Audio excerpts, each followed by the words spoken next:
if you want to support the show, any of the shows, either this or whichever show, I'm not on right now because it's just a blanket ad for all of them, and the website, you can go to bewareofspoilers.com. In the description for any of the episodes of Beware of Spoilers, there is the option to donate. If you don't want to donate that way, you can donate directly through the website. We do have that, mwpnews.com. And if you don't want to support that way, then going to mwpnews.com will help out because we have ads there. We don't want to keep it, you know, where there's a lot of ads. There's a few ads. But the point is, we want to make it so that way, we can sustain this for the long term. If people donate, we're never going to paywall anything, I don't think, as of right now. But you know, if people start donating, we'll start doing cooler and cooler stuff. Like donations are how we get to cover stuff like Tribeca and other, film festivals. And, we may be able to bring on more people to help out. So if you want to help out the show and you want more content from us, by all means, uh, even just going and giving us a 5-star rating on Spotify helps out a lot. But that's it. That's the only ad we'll have on the podcast ever. But here's whatever podcast you're going to be listening to.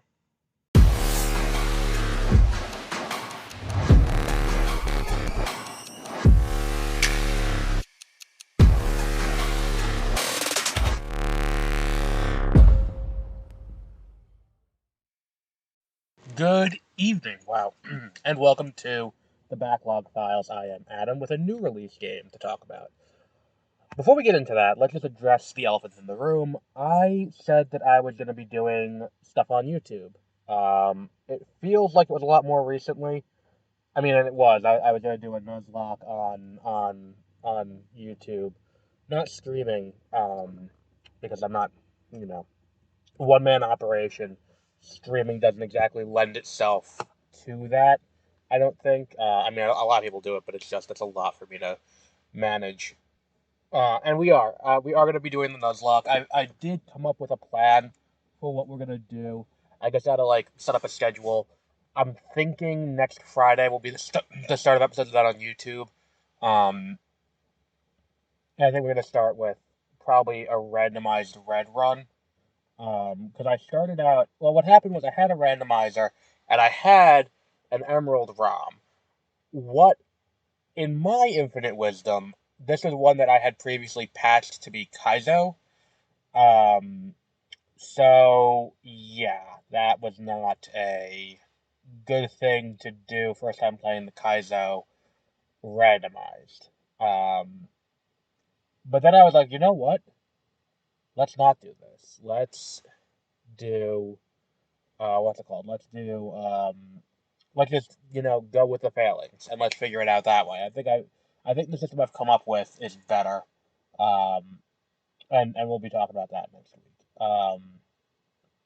In the YouTube video, obviously. If you want to get a link to where that's going to be, go to the website, mwpnews.com. But that's not what we're here to talk about today. Today, we are here to talk about Little Kitty Big City, a new indie game that has taken the world by storm. It, I think the most apt description for what this game is it's kind of like a cat version of Untitled Goose Game with more collectible things. You're a cat, you fall out of your apartment, you're down the street, you gotta get back to your apartment by completing tasks and things like that while playing as a cat and interacting with the city around you.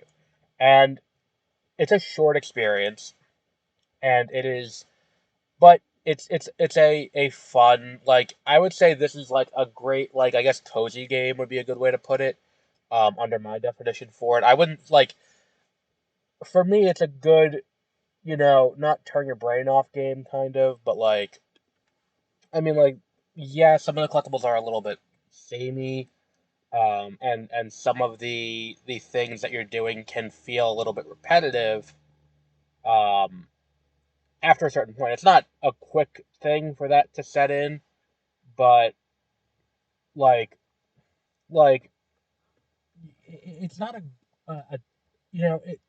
it's one of the things where it's like you have to be in the mood for this, and then once you play through it, you're gonna be like, okay, that's great. Um, And I think to an extent it is like very much Untitled Goose Game is the best thing for it because it's like I don't remember specifics from my time playing it. I just remember really enjoying Untitled Goose Game and having a lot of fun with the general, the general gameplay of it. The going through, fucking around with people while playing as a goose, you know, all that kind of stuff really was kind of fun. And that's what this is. This game is just a great example of just let's just have fun. Let's just roam around this world for a little bit. Let's play as this cat. You know, if you're looking for something to tick off a bunch of boxes you know, and do that kind of gameplay, this is a great game for that. It itches that same bug that like the Lego Collectathon games do for me, and I'm a big fan of those. So that should give you a good sense of what this game really is. Um, what else did I want to address with this? This is I mean, the aesthetic is great, but I don't think like you're likely to I don't think you're likely to have this game what's over here. Like, I don't think we're be sitting here and thinking like this is a great narrative or anything like that, or even something where it's like I'm gonna go back to this at another point. It's just kind of you're playing as this cat, you're completing tasks in the city, you're trying to go back home. Very, very simple kind of fun gameplay because it is fun. Now, as for what I would give this out of 5, using our rank scale number, where our scale is based on how much you should pay for this game. I got it through PC Game Pass. I did not pay full price for it, and I feel like this is a good PC Game Pass game. Um, like that said, Untitled Goose Game I did pay for. I did buy Untitled Goose Game at full price. I think I paid 20 for that. I feel like this would be a good $20 game. If that's what it is, then that's what this is. I should probably look into how much this game actually is, so that way I can, accurately give a rating. We'll use Steam. 22.49. Yeah, that's a good price to pay for this. I think this is a good full price game. Um, and if we would pay full price for it, that does put this as a 5-star game. So this would be a 5 out of 5 on our scale. So we will rank it there. Um, but yeah, I mean, it's a like part of the issue with this review is that the game is so short and the gameplay is so kind of simplistic. But like saying it's simplistic feels dismissive, and I don't mean it that way. I mean it's like it's and again saying repetitive in terms of gameplay also sounds dismissive, but that's not how I mean it. I mean it's like it has its gameplay loop and it sticks to that and it works so well in that loop. Um, so it I would say this is a game that's worth playing if you're, like, definitely, if you don't want to spend the money on it, definitely just pick it up on Game Pass because you can get it for free with your Game Pass subscription. Like, it's definitely worth that. But I would say, even if you were going to pay full price, this is a worthwhile game to pay full price on. Um, what else have we got? I guess we'll wrap up there for today. That's all I have on this. Next week we have Pokemon Mystery Dungeon. What's the next one after that? Pokemon Mystery Dungeon, Rescue Team, Blue Rescue Team, Red Rescue Team. Then after that we have what's the game after that?